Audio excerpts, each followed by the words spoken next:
Voilà. Donc Thierry, je te laisse partager ta présentation. Donc aujourd'hui, Thierry, tu es membre de Sol depuis combien d'années?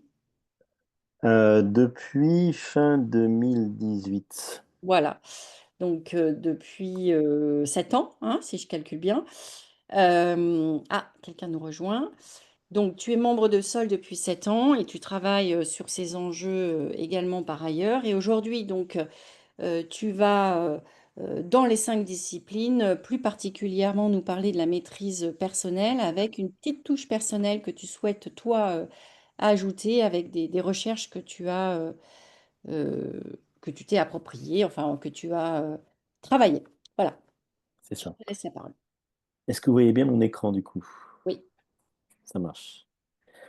Euh, donc juste pour vous rappeler qui je suis, donc effectivement je suis rentré, ou j'ai rejoint Sol fin 2019. Dans mon parcours professionnel, juste pour me présenter rapidement, j'ai un parcours d'abord de consultant pendant une douzaine d'années dans une grande société de conseil d'accompagnement de transformation et ensuite 20 ans d'expérience au sein du groupe Danone. Où j'étais notamment en charge du learning et développement.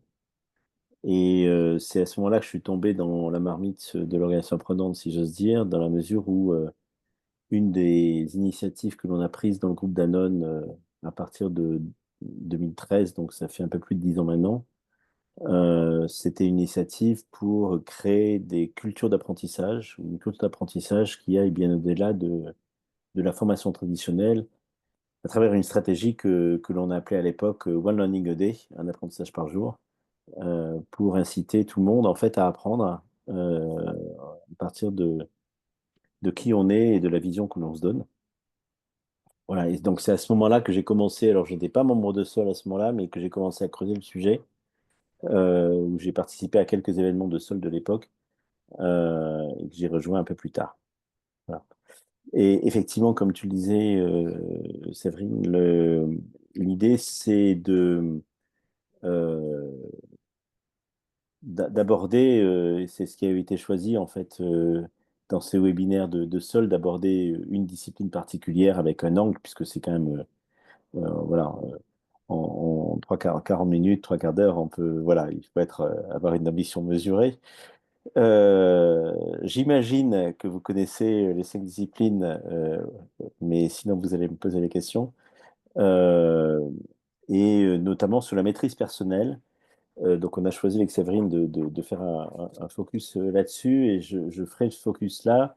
Alors, ça va être une discussion, hein. J'ai quelques slides évidemment pour partager quelques éléments, mais je trouvais intéressant de partager quelques éléments de recherche qui, me semble-t-il, se connectent bien avec cette thématique de la maîtrise personnelle autour de ce que je vais appeler juste après la Learning Agility. Vous allez comprendre pourquoi, mais avant de rentrer dans le vif du sujet, j'aimerais bien pouvoir vous entendre très rapidement un petit tour de table sur. Alors, je connais certains d'entre vous, hein, mais je ne sais pas si tout le monde se connaît, peut-être pas. Donc, faire un petit tour de table sur qui vous êtes et avec peut-être une question sur comment qu'est-ce qui vous inspire sur ce thème de la maîtrise personnelle? Comment vous-même, enfin, qu'est-ce que ça vous dit, ce thème-là de maîtrise personnelle? Est-ce que vous le pratiquez? Est-ce que c'est une grosse question? Est-ce que c'est quelque chose que vous connaissez depuis longtemps? Enfin voilà, quel est votre rapport à cette discipline?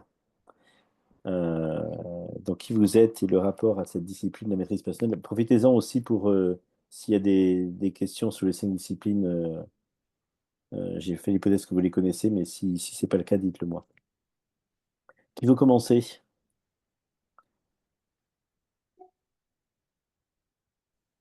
Je veux bien commencer. Allez, Donc, je m'appelle Sophie, je suis à Toulouse. J'ai commencé à lire la 5e discipline, mais je connais pas très bien. Et moi, la maîtrise personnelle, ça m'évoque la conscience de soi, les compétences de soi, voilà.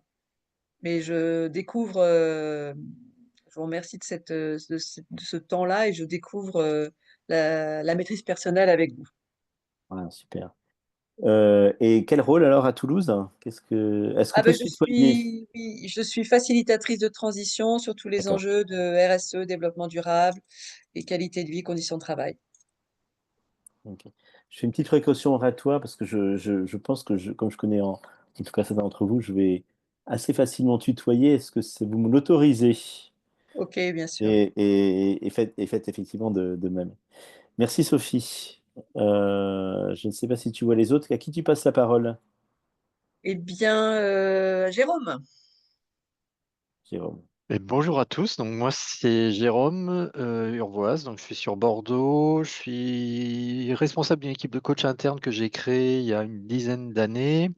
J'ai découvert donc la cinquième discipline il y a une quinzaine d'années. Et donc du coup, Sol France, j'ai gravité autour de Sol France et c'était il y a 8 9 ans sur l'écriture donc du livre que j'ai évoqué tout à l'heure. Qu'est-ce que ça m'évoque? La maîtrise personnelle, pour moi, c'est quelque chose qui est juste essentiel et fondamental. Et c'est le travail d'une vie donc, qui vise effectivement à se développer pour pouvoir accéder justement aux 4 autres disciplines. Et avec des liens forts et des liens systémiques avec tout ce qui est schéma mentaux, bien sûr l'approche systémique, l'apprentissage en équipe et la notion donc, de vision partagée. Je ne sais pas si j'ai répondu à la question. Oui, très bien, c'est clair. Merci. Jérôme, et tu passes la parole à Et moi, je vais passer la parole à Sophie. Alors, Sophie vient de parler. Oui. Ah, mais donc Isabelle. Merci. Euh, moi, je sors d'une année de pause, néanmoins active, mais en tout cas de prise de recul par rapport à une activité de 12 années au sein du CNFPT, en partie avec Denis Christol, et je travaillais à l'INET, l'institut qui forme les cadres et dirigeants territoriaux. Donc moi, la maîtrise personnelle me parle à deux titres, à la fois sur ce qui a été finalement à la fois ma quête personnelle et un encouragement, voire un accompagnement des cadres là-dessus, d'être aligné, d'être à la bonne place au bon moment et là où on a envie d'être. Voilà, et de travailler constamment à cet alignement personnel par rapport à un environnement et des désirs. Et le deuxième aspect, pour moi, qui a trait à la maîtrise personnelle, c'est que pour transformer, il faut se transformer. Donc, travailler à la conscience de soi et au développement continu de soi en phase avec justement ces écosystèmes et cet environnement systémique. J'offre la parole à Fabienne. Bonjour. Alors moi, je travaille au Secours catholique hein, et je suis responsable du changement interne d'être organisation apprenante depuis 7 ans maintenant. Je connais Sol depuis 2017 et voilà, et avec de l'intérêt pour ce réseau. Par rapport à la maîtrise personnelle, pour moi, je dirais que ça tourne autour de bien se connaître hein, personnellement. C'est d'avoir conscience aussi qu'on est en constante évolution, qu'on apprend en permanence hein, personnellement et que moi, ça me questionne ma capacité d'alignement, c'est-à-dire entre ce Hmm. que je souhaite être, hein, ce que je fais et ce sur quoi je m'engage. Voilà, pour moi, c'est important. C'est cette question d'alignement. Alors, c'est un peu ce que disait Isabelle aussi, mais c'était voilà, une idée partagée. Voilà. Et puis, ben, je passe la parole. Alors, Valérie, je ne sais pas si elle est toujours avec nous, parce que je ne vois pas tout le monde. Oui, Et oui, je si... suis avec vous. J'étais en Je me suis voiture. arrêtée. Ah, Voilà, donc je vais reprendre la route. Vous me verrez plus, vous m'entendrez plus, mais je prends la minute qu'il faut pour me présenter. Donc moi, je suis coach interne à la PHP et je ne connais pas du tout Sol France, en fait. Hein, vraiment, je découvre. Et je suis vraiment complètement novice puisque la maîtrise, à part la maîtrise France Inter, ça ne m'évoque pas grand-chose. Et comme je suis PNListe, je dirais oui, alors qu'est-ce qu'on maîtrise, qu'est-ce qui est sous contrôle et qu'est-ce qui est hors contrôle? Voilà ma petite question. Et je sais pas à qui je passe la main, mais à la dernière personne qui n'a pas parlé. Alors, Ambline, on va dire. Ouais, merci. Alors, moi, je suis coach professionnel depuis 15 ans, formatrice aussi. Je travaille pour un cabinet de conseil qui s'appelle Rhapsody, où je dirige une offre qui est autour justement du coaching professionnel et du leadership, et également une équipe qui fait de la transformation d'organisation. Voilà, nos clients principaux, généralement, c'est les DSI, accessoirement. J'aime énormément mon travail. Voilà, j'adore transmettre et puis accompagner les individus et les collectifs. Et je connais Sol depuis 2 ans et j'en ai entendu parler par Sylvie Faisandier.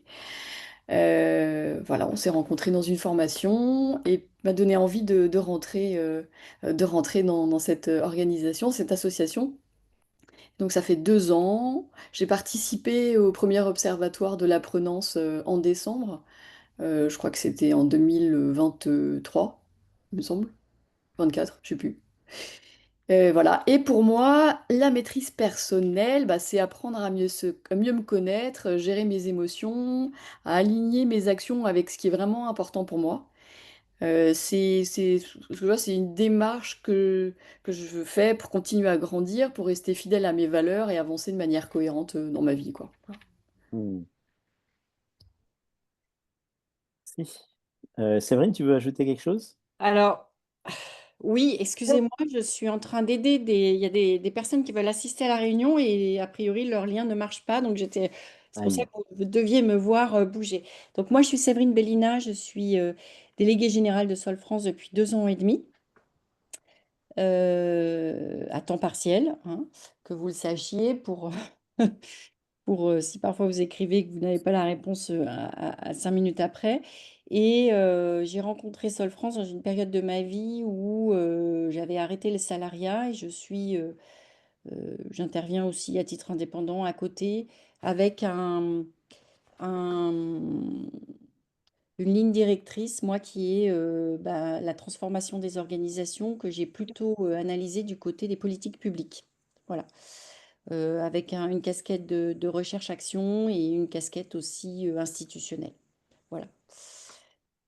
Et, euh, et depuis 2 ans et demi, donc j'évolue avec Sol France et je grandis parce que j'apprends beaucoup. Au départ, j'avais du mal à comprendre ce que c'était que ces 5 disciplines. Donc rassurez-vous, si ça reste compliqué après 40 minutes. Et je me rends compte à chaque fois de la puissance de ces outils. Quant à la maîtrise personnelle, je l'ai vraiment croisée, elle s'est imposée à moi parce que j'ai fait la formation L5D là, de cette année. Et je me suis rendu compte que dans mon cheminement personnel, c'est sans doute au niveau de cette discipline que j'avais un petit blocage. Voilà. Merci Séverine. Alors, je crois que Audrey nous a rejoint. Oui, c'est ça. Euh, Attends, je et vais. Audrey, on faisait un petit tour de table pour sur qui on est Oui, et qu'est-ce que ça veut dire la maîtrise personnelle pour nous? Enfin, comment ça résonne pour nous? Bonjour à tous. Ça y est, oui, nous, ça fonctionne. Je viens de dire une maîtrise personnelle parfaite. Entre la vision de faire monter mes collègues Renault qui devraient être en train d'arriver à bord de ce rendez-vous de sol et la réalité où les liens ne marchaient pas. Donc voilà. Donc moi, pour plonger dans le vif du sujet, en écho avec ce que vient de dire Séverine aussi, j'ai eu l'occasion de mettre des mots et de la théorie sur de la pratique en ce qui concerne les 5 disciplines et la maîtrise personnelle dans le cadre des L5D. Sinon, en avançant sur différents projets actuellement, je m'assure de commencer à toucher les différentes disciplines, dont la maîtrise personnelle, dans des écosystèmes où il s'agit de développer et de déployer des projets chez Renault sur un cadre monde. Et pendant que je vous parle, j'ai Renault qui me dit que ça ne fonctionne pas chez eux. Ah, Désolé.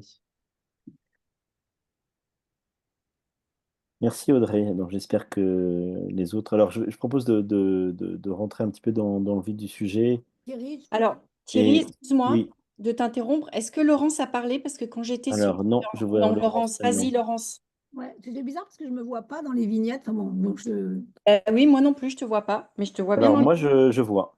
Ah, Ah, d'accord. Bon, bah Oui, écoute, tant mieux. Bah, je te Euh, vois aussi, Laurence. je vais faire assez rapide. Laurence Hafmeister, je suis enseignant-chercheur, mais j'ai rejoint Sol il y a déjà quelques années parce que j'avais des fonctions de direction d'une école d'ingénieurs.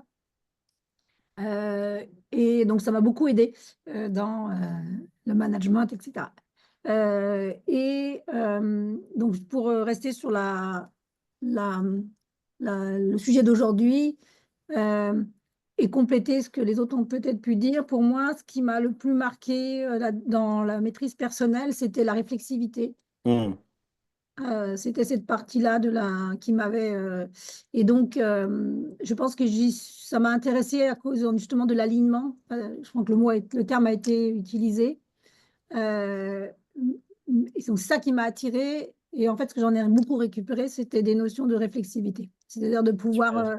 voir si non seulement j'étais alignée, mais le fait de ce que je faisais, est-ce que ça avait un lien? Est-ce que finalement, voilà, je réalisais bien ce que j'avais, enfin, je ne sais pas comment le dire exactement, tu le diras sans doute Hmm. beaucoup mieux que moi, mais c'était vraiment ça qui, pour moi, était le plus important et que j'ai essayé de faire passer aussi en interne, y compris à nos étudiants, parce que je suis dans l'enseignement supérieur, aux jeunes, euh, quand ils font un projet, par exemple, d'avoir une phase de réflexion sur ce que l'on a fait et ce que l'on a appris, enfin, etc. Voilà. Super. Merci beaucoup Laurence. Séverine, tu me préviendras s'il te plaît s'il y a d'autres personnes qui nous rejoignent. Ce que je retiens en fait dans ce que vous dites les unes et les autres et les uns et les autres, c'est d'abord effectivement une dimension de quête, je crois que c'est Isabelle qui disait ça, de quête personnelle, donc d'une certaine manière de vision personnelle et d'alignement de qui on est par rapport à ce que l'on voudrait être ou voudrait faire. Donc il y a cette notion de projection, de vision. Il y a une deuxième dimension que vous avez cité plusieurs d'entre vous sur bien se connaître. Je sais que Sophie mentionnait les compétences de soi au tout début, donc de bien se connaître. Et puis une troisième dimension que Jérôme, tu as mentionné assez fortement sur se développer tout au long de sa vie. En fait, tu disais que c'était quelque chose de, voilà, c'était un chemin, se développer pour accéder notamment aux autres disciplines. Et la réflexivité, comme l'évoque Laurence tout de suite, c'est une manière de faire ça. Mais et d'un certain point de vue, on pourrait imaginer que, enfin, quand je dis ça, c'est sa quête personnelle, les compétences de soi, bien se connaître et comment on se développe.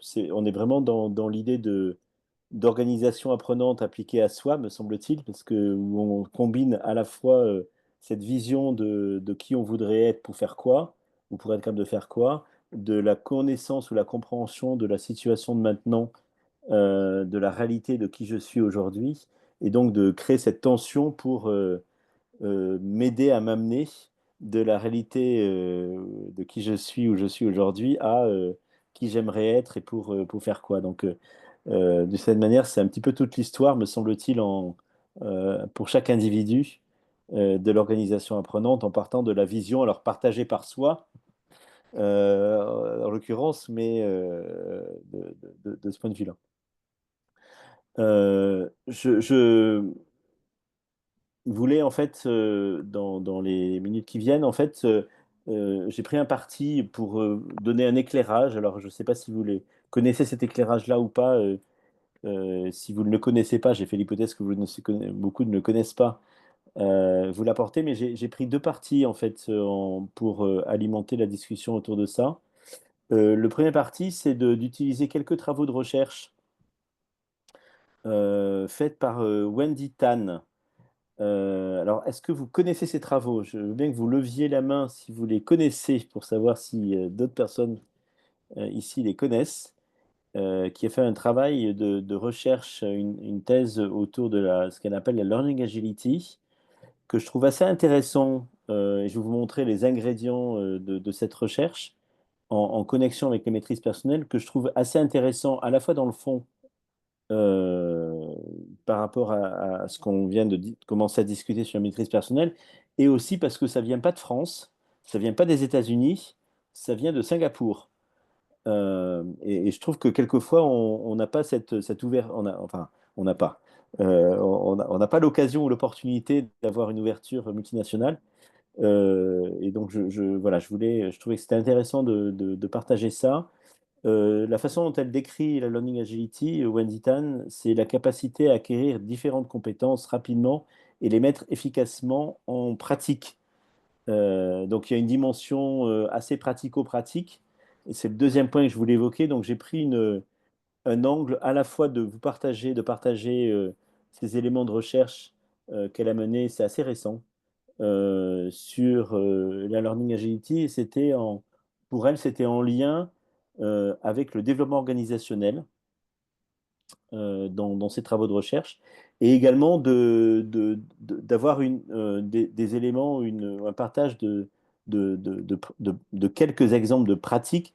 Parce que quand j'évoquais tout à l'heure mon passé chez Danone, et comment je suis tombé un peu dans l'organisation apprenante il y a un peu plus d'une dizaine d'années maintenant, et une de mes préoccupations, c'était le fait de dire qu'est-ce que je peux mettre en pratique, qu'est-ce que je peux mettre concrètement en place dans l'organisation pour aider les gens finalement et aider l'organisation à grandir, à se développer. Donc voilà, il y a à la fois des éléments de recherche et j'ai essayé de combiner des éléments de recherche et des éléments de praticité.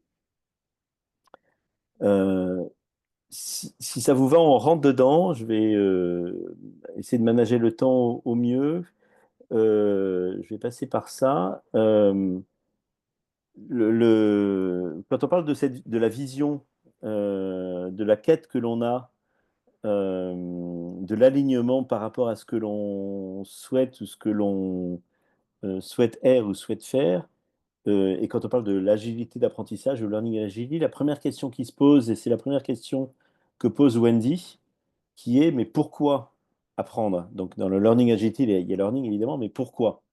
Donc, qui renvoie à la notion de vision partagée qui est une discipline, même si dans ce cas-là, c'est la vision que l'on a pour soi en lien avec la vision que l'on a de l'environnement dans lequel on grandit, ou on a envie de grandir. Et je ne sais pas si vous êtes posé cette question-là, pourquoi apprenez-vous? Mais je trouve que souvent dans les organisations, c'est une question qui n'est pas très présente. Euh, je me souviens de mots qu'on emploie de temps en temps ou qu'on a employés de temps en temps quand on a été en charge de la formation dans certaines entreprises. Je ne sais pas si vous avez utilisé ça, mais on parle parfois de convocation en formation. Euh, et en fait, quand les gens arrivent et qu'on leur pose la question, mais pourquoi tu es là? Ils disent, eh ben, parce qu'on m'a convoqué ou parce que mon manager m'a dit de venir. Euh, le lien avec la vision, elle n'est pas là. Et donc, je trouve intéressant de se poser cette question-là. Et je trouve que ce qu'apporte Wendy est intéressant sur ça. Elle dit, en fait, quand on regarde dans sa recherche pourquoi on apprend, il y a trois choses qui viennent. Ça se regroupe autour de trois dimensions. Et je vais vous poser la question, d'après vous, c'est quoi la dimension la plus importante? Il y a d'une part la stimulation, le plaisir d'apprendre, de relever des défis, c'est-à-dire que c'est une formation ou c'est un dispositif d'apprentissage sur lequel je vais me faire plaisir, ça va être marrant, ça va être gamifié, c'est super, ça me donne envie. Mon collègue m'a dit que c'était super, donc j'ai envie d'y aller. Bon, première raison. Deuxième raison, le pragmatisme, c'est-à-dire que j'ai besoin dans mon job ou à l'école de progresser pour performer dans mon job, pour gagner ma vie, pour évoluer dans ma carrière, etc. Prendre un job suivant. Donc c'est assez pragmatique lié à une certaine vision que j'ai de ce que je dois faire ou ce que je dois apprendre à faire pour être performant dans mon environnement. Puis il y a une troisième dimension qui est l'envie d'avoir un impact positif ou une passion qui m'anime. Donc j'ai envie pouvoir apporter de l'harmonie dans les équipes, j'ai envie de pouvoir faire avancer ma société dans le domaine du marketing en lien avec les enjeux environnementaux, où j'ai envie de, etc., ou voilà, envie d'avoir un impact positif. Donc elle dit en gros, dans sa recherche, le pourquoi j'apprends, alors quelquefois ça n'existe pas, hein, l'exemple de la convocation, et quelquefois, et les autres, ça se traduit autour de ces trois dimensions-là. Vous diriez quoi sur ce qui marche le plus d'après vous? Troisième? Troisième, Le premier. premier, Pour moi, le troisième. troisième. Alors évidemment, tous sont des bonnes raisons, hein, toutes sont des bonnes raisons. Ce que la recherche qu'elle indique, en fait, Wendy, c'est le purpose, donc le troisième, et la passion sont les leviers de motivation les plus forts et durables. Alors, par rapport à une formation en particulier, une initiative d'apprentissage en particulier, un dispositif, chacun peut marcher. Mais lorsque l'on a, lorsqu'on peut, et vous avez parlé d'alignement au début, lorsque l'on a un alignement avec une certaine forme de purpose de troisième, c'est quelque chose de beaucoup plus durable et beaucoup plus fort en termes de motivation. Et moi, ça m'amène à réfléchir dans les entreprises dans lesquelles on se trouve parfois. Alors, certains d'entre vous, comme Audrey, vous êtes dans des grandes entreprises, d'autres, vous êtes plutôt en accompagnement, mais souvent dans les entreprises, on a, je vous apprends rien, des plans de développement individuel. Donc là, je donne un exemple très concret. On a des plans de développement individuel ou des plans de formation, mais qui ne font pas forcément référence au numéro 3.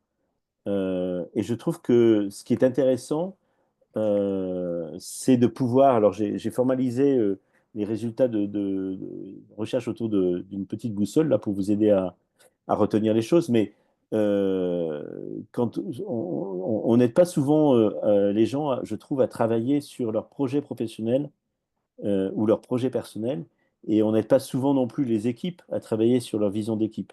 Et je trouve que si on arrive dans les organisations à travailler là-dessus, à faire réfléchir les équipes ou les personnes sur le pourquoi, leur vision, leur propre vision d'équipe, d'individu, on va probablement beaucoup plus pouvoir engager les gens dans une dynamique d'apprentissage. Donc, quand on parle et Jérôme disait se développer pour accéder à différentes disciplines, pour donner envie de se développer, le fait d'aider les gens à exprimer leur vision est intéressante.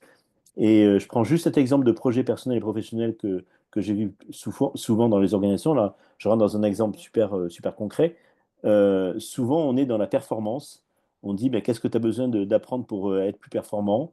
De temps en temps, pour te développer dans un poste d'après, mais assez peu souvent sur qu'est-ce qui t'intéresse demain, aujourd'hui, demain, c'est quoi ta passion, quel impact tu veux avoir, etc. Et donc, je trouve que c'est intéressant de faire réfléchir les gens sur cette troisième dimension. Quand je dis je trouve, Wendy, de la recherche, suggère, et personnellement, je suis assez aligné avec ça, de faire réfléchir les gens sur leur vision, leur passion, leur impact, pour travailler sur cette première dimension qui est la dimension de vision, d'alignement, de quête que vous avez évoquée. Après, il y a une deuxième dimension qui est une dimension de culture de l'organisation qu'elle met en évidence assez fortement. Et j'aimerais revenir par rapport à ce qu'elle présente sur deux dimensions de sa recherche. Une dimension que j'ai trouvée assez intéressante, où elle relativise. On parle beaucoup de growth mindset, de mentalité de croissance, vous avez sûrement entendu parler de ça, et elle relativise ça par rapport à une autre dimension qui est la proactivité. Je trouvais ça intéressant de mentionner. Et le deuxième point d'appui sur lequel elle parle, ce sont les rituels. Alors, en fait, ça m'a ouvert les yeux en voyant la recherche sur qu'est-ce qu'on entend par growth mindset. Et en fait, ce qu'elle dit dans sa recherche, c'est que le growth mindset, c'est un état d'esprit, un modèle mental. Hein, donc, c'est un modèle mental au sens d'une des disciplines. Hein, qui dit, et c'est ce que dit Carol Dweck, hein, si je fais un effort, je vais progresser. C'est-à-dire que voilà, je ne suis pas fixé dans mes compétences, dans mon institut, etc. Si je fais des efforts, je vais pouvoir progresser. Mais c'est si je fais des efforts. Et ce que dit la recherche que Wendy Tan a menée, c'est oui, mais encore faut-il le faire, l'effort. Et donc, ce qu'elle pose comme un ingrédient très important de l'agilité d'apprentissage, c'est la proactivité. Alors, il y a d'autres ingrédients qu'elle mentionne que je vous ai mis là je pense, qui ne vous surprendront pas. Mais le point qu'elle met en évidence, c'est la proactivité en disant, en fait, le facteur le plus corrélé avec l'apprentissage, c'est la proactivité. C'est est-ce que je suis proactif, et on va le revoir tout à l'heure, pour prendre des actions et faire des choses qui vont m'aider à grandir. Donc, c'est pas seulement la croyance qu'avec l'effort, je ne vais pas progresser, mais c'est la proactivité que je mets dans mes actions. Et ça nous amène, je trouve, intéressant au rituel, et j'ai envie de vous poser une question par rapport à ça. C'est est-ce que vous avez vous-même des rituels, ou est-ce que vous avez vu des rituels qui permettent de se mettre en situation de proactivité, en dynamique de progrès? Alors, pas forcément tout le monde, hein, mais si deux ou trois d'entre vous veulent partager là-dessus. Je regarde le temps qui passe très vite en même temps. Peut-être juste partager, nous on a plusieurs rituels qui sont mis en place, donc des récurrents, donc autour de communautés donc d'apprentissage, et qui visent donc à la fois à faire un partage de choses qui a été expérimenté, et donc derrière en conclusion de voir avec le groupe et à titre individuel quelle mise en pratique potentielle pour les personnes. C'est quelque chose qui est en place depuis 8-9 ans, qui marche très très bien. Merci. Autre exemple, en termes de réflexivité, par exemple, puisque alors je suis plus sûr qui parlait de réflexivité, c'était Moi, c'était Laurence. Laurence, ça, c'est ça. Laurence, je n'étais pas tout à fait sûr. Ouais. Est-ce que toi-même tu as vu ou tu mets en place des rituels de réflexivité? Euh, oui, pas assez. J'ai envie de dire, j'ai clairement des progrès à faire de ce côté-là. Attends, je vais peut-être mettre ma caméra. Je mangeais en même temps, donc du coup, j'ai fini. J'avais enlevé ma caméra.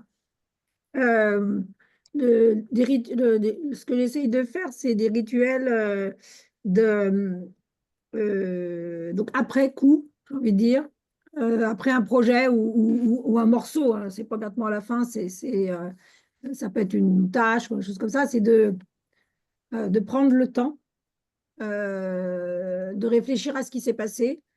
Et personnellement, je pense que ça dépend des personnes, j'ai besoin de le faire par écrit. Uh-huh, uh-huh, L'oral ne me suffit pas, en fait. uh-huh. L'oral, je peux le faire, j'ai envie de dire, dans le RER, je suis en région parisienne. Et en fait, personnellement, ça ne me suffit pas. J'ai besoin de l'écrire. Et ce que j'ai du mal à faire, c'est en amont. Cette partie où, en fait, je me dis d'écrire aussi qu'est-ce que je veux en récupérer de ça, de ce que je fais. Donc, évidemment, je fais la partie pragmatique, hein, qui est le résultat, les KPI, enfin, je sais pas, enfin, suivant ce que ça peut être. Mais c'est plus souvent centré sur le projet et pas Mhm. centré sur moi. Quand Bien je le sur fais toi. en Ouais. amont, si je peux m'exprimer, donc je fais la partie sur le projet, mais pas sur moi. Et je pense que j'aurais intérêt, voilà, à faire Ouais. pour voir ce chemin, comme tu le disais, entre les deux, quoi. Ouais. Super intéressant ce que tu dis. On pourrait passer une demi-heure là-dessus, mais parce que je trouve que quand on parle de réflexivité, ça amène le questionnement, hein, de se questionner. Et quand on fait des règles, par exemple, qu'est-ce qui a bien marché, pas bien marché, etc. Je trouve qu'on a souvent des questionnements par rapport à l'extérieur de soi, par rapport à l'organisation, par rapport au projet, par rapport aux autres, par rapport à ce que l'on a fait, mais pas tellement par rapport à pourquoi j'ai fait ça, moi, comme ça. Qu'est-ce qui m'a fait peur? Pourquoi j'ai pas été chercher d'autres choses, etc. Donc, et d'avoir cette réflexivité sur soi, je pense que Jérôme, tu seras d'accord, c'est par rapport à la quête de la vie, c'est aussi une façon de progresser pour s'ouvrir des portes qu'on n'a pas encore ouvertes. Ombline avait levé la main? Oui, merci Thierry. Ce qu'on a mis en place dans l'équipe, donc en interne chez Rhapsody Conseil, c'est systématiquement à chaque réunion, on met en place l'animation déléguée. avec un Mhm. leader et veilleur. Évidemment, l'animateur prépare la réunion et systématiquement, un méta-observe-acteur prend la parole à l'issue de chacune des réunions sur 3 à 5 minutes, ça dépend le temps qu'on se donne pour justement faire ces observations méta sur les interactions, les processus en fait d'interaction entre les gens et comment et après propose des options pour faire mieux les prochaines fois. Et donc, en fait, cette pratique, on l'a mis en interne et systématiquement, maintenant, quand on va chez les clients, pareil, on le leur propose. Et donc, je trouve qu'on arrive à Mm. apprendre comme ça. Merci pour cet exemple, oui, absolument. Isabelle? Moi, je peux proposer deux exemples. À la fois le travail de groupe de prise de recul. Il y a une quinzaine d'années, j'avais fait un travail avec des ingénieurs pédagogiques, appelons ça comme ça, un travail sur le leader pédagogique, donc un travail de réflexion sur quelques semaines où on se retrouve, on est amené à réfléchir sur sa pratique, sur sa posture, etc. Et donc ça, c'est des temps de groupe, moi, que j'affectionne Mhm, mhm. particulièrement avec des publics mélangés. Et le contrat d'apprenance, Mm. qui, au travers de 4-5 questions, où j'en suis, où je vais, où j'ai envie d'aller, qu'est-ce que j'ai appris, enfin voilà, ce type de questions très très simples en 3 mots. Euh, voilà, ce contrat d'apprenance à revisiter tous les 6 mois, tous les ans, seul ou en équipe. Ça peut se faire aussi en équipe.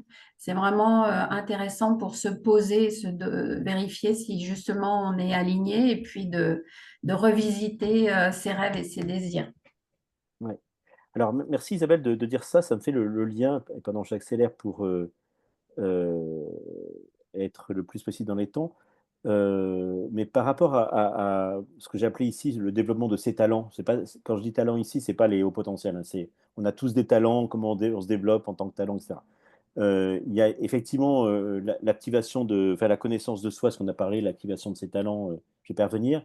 Mais il y a ce que tu dis, je trouve, Isabelle, qui résonne beaucoup avec la recherche de Wendy, c'est quelles sont les stratégies d'apprentissage que je prends. En fait, ce qu'elle remarque, Wendy Tan, c'est que on a souvent dans les organisations des portefeuilles d'initiatives, d'apprentissage, etc. On peut choisir en tant que personne de faire telle et telle chose pour apprendre, d'avoir un mentor, de participer à un programme de formation, d'aller sur YouTube et de regarder des choses qui nous intéressent. Mais ce qui nous manque souvent, c'est ce qu'elle appelle le meta-learning. C'est sa carte d'apprentissage à travers des questions qui sont, je pense, très proches de celles que tu viens de dire, et de dire, mais finalement, en quoi est-ce qu'on aide les gens à se poser pour se dire, qu'est-ce que j'ai besoin d'apprendre? On revient à la vision de tout à l'heure. Pourquoi c'est important pour moi? Qu'est-ce que je ne sais pas qu'il faut que j'apprenne? Comment je peux acquérir ces compétences? Auprès de qui je puis les apprendre? Comment je sais que je progresse? Et qu'est-ce que je dois faire différemment par rapport à ce que je fais? Euh, et souvent, je passe très vite, on est sûr, alors vous connaissez tous et toutes le modèle 70-20-10, et peu importe le modèle, j'ai mis ça comme illustration. On a souvent dans les organisations plein d'initiatives pour apprendre, plein de modalités. Bon, c'est pas ça le sujet. Le sujet, c'est de se dire ben, quelle est ma stratégie d'apprentissage et comment on aide les personnes à développer leur stratégie d'apprentissage en combinant ce qu'elle suggère à travers sa recherche, 4 dimensions, des stimulus inspirants, de la réflexivité, comme Laurence l'a mentionné au début, une mise en application évidemment, et la récupération de feedback. Les réflexivités, c'est plutôt par rapport à soi, feedback, c'est par rapport aux autres. Donc elle dit comment on aide les personnes à intégrer dans leur processus d'apprentissage et dans leur learning map ces 4 dimensions-là en utilisant différentes modalités.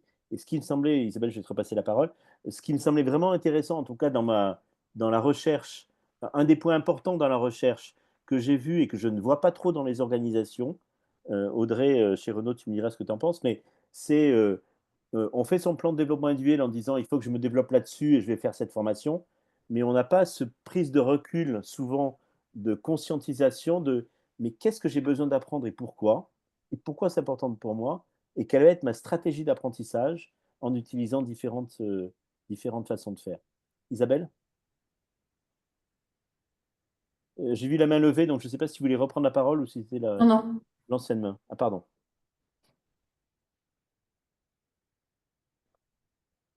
Donc, je ne sais pas comment vous vivez cette question de prise de recul, de conscientisation, c'est une réflexivité sur, en fait, qu'est-ce que j'ai envie d'apprendre et comment je m'y prends.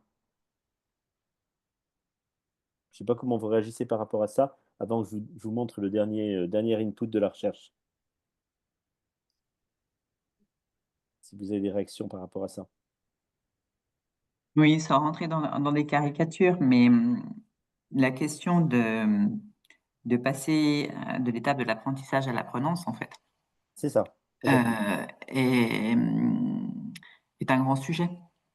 Est un grand sujet lorsque on est dans des structures qui sont orientées vers la performance, vers la production, et d'accompagner cette transformation en fait de pensée pour ensuite pouvoir ancrer cela dans les process qui sont déjà existants, qui sont pléthores, hein, là-dessus il n'y a pas de doute. Mais cette compréhension-là, euh, je pense dans nos organisations, va commencer à s'accélérer parce qu'on a déjà un nouveau compagnon qui s'appelle IA, qui forcément vient chahuter les modes de fonctionnement. La prise de conscience aussi, bien que la formation, ça a un coût. Donc, au fait, est-ce qu'on forme vraiment euh, la bonne personne au bon endroit pour le bon métier? Et puis, une transformation des compétences. Là, on disait encore, quand j'ai rejoint le learning, on disait que les compétences duraient 5 à 7 ans. Là, on est en train de dire que les compétences durent 2 à 3 ans. Donc, on voit bien qu'il y a une accélération et que ça va pas être avec un empilement de formations que l'on va pouvoir accompagner la transformation de nos collaborateurs. Donc, moi, voilà, je vois cette évolution de l'apprentissage vers l'apprenance qui a besoin de se mettre en ordre. Après, oui, il y a eu une multitude d'initiatives sur plein de domaines, mais En tout cas, moi, pour rebondir sur ce que tu dis, Audrey, enfin, je partage complètement et j'ai l'impression qu'on est dans un monde où on passe en fait de la partie droite que j'ai mise là sur on développe des opportunités d'apprentissage, etc., à un monde dans lequel il faut se poser la question de qu'est-ce que j'ai besoin d'apprendre, pourquoi et comment je fais. Parce qu'après, les occasions d'apprendre, il y en a plein en fait. Il y en a plein.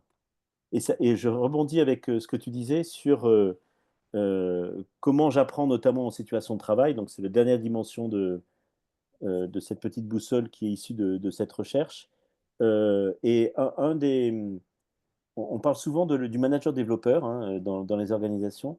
Ce que je trouvais intéressant dans la recherche de Wendy Tan, elle dit en fait, c'est certes important, mais c'est pas le facteur prédictif numéro un de l'apprentissage. Le facteur prédictif numéro un de l'apprentissage, c'est en quoi j'ai un playground, ce qu'elle appelle un playground. J'ai laissé le terme en anglais, j'ai pas trouvé exactement la bonne traduction en français. En quoi j'ai un playground qui me permet d'apprendre en tant que personne. Donc le moi. Donc, et ça veut dire quoi? Ça veut dire est-ce que j'ai une situation de travail, un environnement de travail qui crée des opportunités de challenge et une variété de situations qui me permet d'apprendre. Alors, certes, le manager a un rôle à jouer parce qu'il ou elle me permet de sculpter ce job. Donc, certes, ça. Mais je peux moi-même aussi être force de proposition pour sculpter ce job. Donc, est-ce que j'ai un job qui me permet d'avoir suffisamment de challenge, qui me permet d'être un peu en dehors de ma zone de confort de temps en temps, qui me permet de faire des choses différentes. Donc, le playground, l'univers de mon job. Deux, est-ce que je vais prendre, en rejoignant la proactivité, l'initiative d'utiliser différentes modalités d'apprentissage. Et je me suis permis de rajouter un point, Audrey, par rapport qui résonne avec ce que tu disais, qui n'est pas dans la recherche, mais je me suis dit que c'était intéressant. C'est plutôt un point d'interrogation pour moi à ce stade qu'une vraie, un vrai point important, mais c'est comment j'utilise l'IA. Et je vous mettais trois exemples ici qui sortaient de discussions que j'ai pu avoir. C'est m'aider à évaluer mon niveau de compétence, de dire de mieux me connaître, pose-moi des questions pour savoir ce que je sais, ce que je ne sais pas encore. Aide-moi à trouver des ressources adaptées qui me permettent de me développer par rapport à ce que je veux faire. Donne-moi des exercices pratiques pour expérimenter, etc. Donc d'avoir un compagnon qui m'aide dans ce dispositif euh, d'apprentissage, dans mon meta-learning en fait, qui me facilite la vie dans ce meta-learning. Mais en tout cas, je trouvais intéressant de partager auprès de vous ce résultat qui est, en fait, c'est mon terrain de jeu. C'est ça qui me permet. Alors, le team learning est présent, le manager est présent, mais le premier, c'est comme mon terrain de jeu ou mon terrain de travail et en quoi il est apprenant.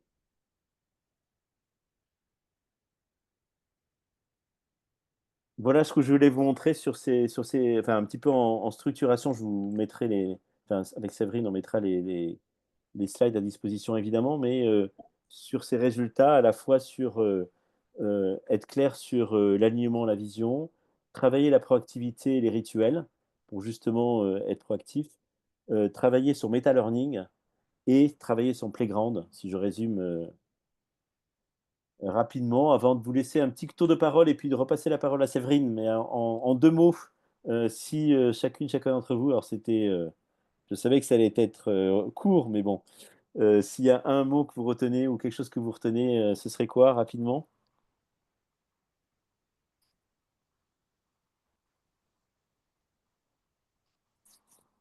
Moi, c'est Learning Agility. Ça me parle beaucoup. C'est-à-dire le mot global, le titre. Merci. Moi, c'est le Learning Playground à développer et à faire conscientiser.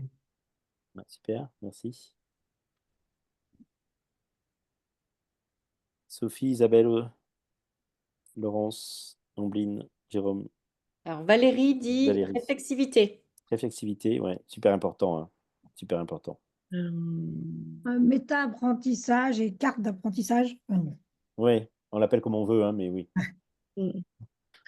Je partage sur la carte d'apprentissage.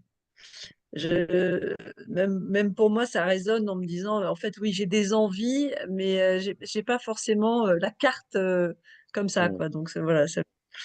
Et très honnêtement, moi, quand j'ai lu cette enquête, alors j'ai eu aussi des éléments de réflexivité pour moi, et pour moi, à titre perso, cette carte d'apprentissage m'a marqué. C'est-à-dire, mais en fait, je le fais pas, Mm. enfin pas beaucoup. Donc ça m'a vraiment donné envie d'intégrer ça dans la réflexion et dans la réflexivité. Mm. Moi, je retiens cette notion de playground qui me paraît très intéressante en termes de grand âge, donc d'un point de vue systémique. Je pense que Ouais, c'est là où on arrive à vraiment, oui, je n'ai pas d'autres mots, ancrer donc des choses. ouais, merci. Je ne sais plus qui n'a pas parlé, Ambline peut-être? Et Sophie, mais je ne sais pas si Sophie peut parler. Si, je me suis Ah, exprimée. mais oui, Sophie, pardon, autant pour moi. Excuse-moi. Moi, c'est la question de la réflexivité. La réflexivité, ouais. Moi, je n'ai pas parlé non plus. J'ai plus des interventions des uns et des autres. Je ne sais pas ce que vous appelez carte d'apprentissage. En fait, c'était la boussole. Le meta-learning, en fait, enfin j'ai compris ça, hein, la dimension méta, se poser les bonnes questions pour qu'est-ce que je vais D'accord. apprendre, comment, ouais. OK. Bah, moi, je retiens voilà, la boussole dans son ensemble. Mm. D'accord, super. Ben, merci beaucoup. J'espère que ça vous a été un peu utile. C'est très rapide. On pourrait en prendre une heure de plus, mais j'espère que ça vous donne quelques éléments. Si vous voulez en savoir plus, je pense que il y a un bouquin qu'elle a écrit, Wendy Tan, donc vous pouvez trouver comme résultat de sa recherche, qui s'appelle Learning Agility, d'ailleurs, le bouquin. Et je passe la parole à Séverine pour boucler. Alors, merci Thierry, tu as fait ça en un temps. Enfin, voilà, bravo.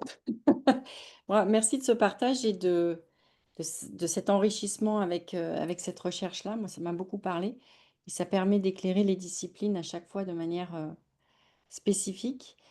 Alors, on vous propose, quand je dis on, c'est tout le collectif de Sol, hein, certains parmi vous en font partie, de nous retrouver les 27 et 28 novembre prochains, justement pour parler de ces 5 disciplines, mais surtout pour les vivre aussi pendant 2 jours. Et autour de 2 journées hein, que le facilitateur collectif que je vous ai présenté tout à l'heure organise. Et au cours de ces 2 journées, on va s'interroger quand même sur c'est quoi l'organisation apprenante dont le monde a besoin aujourd'hui, qui serait au service du vivant, qui s'inspirerait du vivant, mais qui permettrait aussi d'avoir une efficacité, une robustesse, une performance, entre guillemets, qui s'adapte aux enjeux actuels et aux transitions. Donc 2 jours où on va cheminer ensemble et vivre, hein, ça va être vraiment un événement avec des facilitations de sol, donc vivre ces 5 disciplines et leurs interactions et bénéficier de temps inspirants avec 4 intervenants que vous voyez ici, hein, Olivier Amand, Philippe Pierre, Laurent Bibard et Victoria Pellet-Remers. Vous pouvez aller sur le site, vous trouvez tous les éléments de langage et également le lien pour vous inscrire. Voilà, on serait très heureuse et très heureux de vous y accueillir. Vous retrouverez Thierry, moi-même et bien d'autres personnes, Audrey qui participe, j'espère Fabienne, Isabelle, je crois que tu es déjà inscrite, me semble-t-il. Il me semble, hein. Ou alors je veux absolument que tu t'inscrives. Voilà, merci à toutes et tous d'être venus dans ce temps fort inspirant. Merci à Thierry euh, d'avoir présenté une discipline en 1 heure, en 40 minutes. Voilà. Jérôme, on attend le joli dessin, ça va être chouette, on va tous se reconnaître. Oui, je repasse par chez moi ce soir, donc je scannerai, je vous l'enverrai. Ah, Super. super. Super. Je te laisse clore, Thierry. Ben, merci beaucoup. Oui, merci beaucoup à tous et à toutes. Et puis bon week-end qui est très proche là. Merci Merci beaucoup beaucoup. Thierry. Merci. Au Merci. revoir. Bon week-end à Merci. tous. Bon week-end, au revoir.